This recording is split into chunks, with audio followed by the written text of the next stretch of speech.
کے ساتھ ساتھ جیسا آپ جانتے ہیں کہ سیلاب کی جو تباہ کاریاں تھیں اور 13 جون سے اس کا سلسلہ شروع ہوا تھا اور اب ہم ریہیبلیٹیشن اور ایک ریلیف کا جو عمل ہے وہ ساتھ ساتھ جاری ہے. تمام ڈسٹرکٹس میں جو ایک سروے کیا جا رہا تھا وہ بھی الحمدللہ کمپلیٹ کر لیا گیا ہے. کچھ ریٹن چیزیں ہیں جو آپ کو پرووائڈ کر دی جائیں گی اور پہلے بھی آپ کے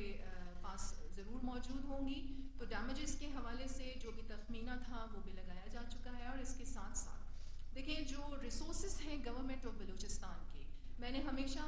پریس کانفرنس میں اس کو بہت زیادہ اجاگر کیا ہے کہ ہمارے ریسورسز جو ہیں وہ بہت زیادہ لمیٹڈ ہیں.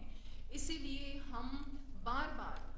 اس بات پر زور دے رہے ہیں کہ فیڈرل گورنمنٹ کو بھی بلوچستان پر بہت زیادہ توجہ دینے کی ضرورت ہے. اور اس کے ساتھ ساتھ جس طریقے سے ہم انگیج کر رہے ہیں اپنی انٹرنیشنل کمیونٹی کو، انٹرنیشنل آرگنائزیشنز کو، یو این ایجنسیز کو، اور جس طریقے سے آپ آج کل یہ بھی دیکھ رہے ہوں گے کہ ہمارے مختلف جتنی بھی انٹرنیشنل ڈیلیگیشنز ہیں وہ الحمدللہ بلوچستان کا دورہ کر رہے ہیں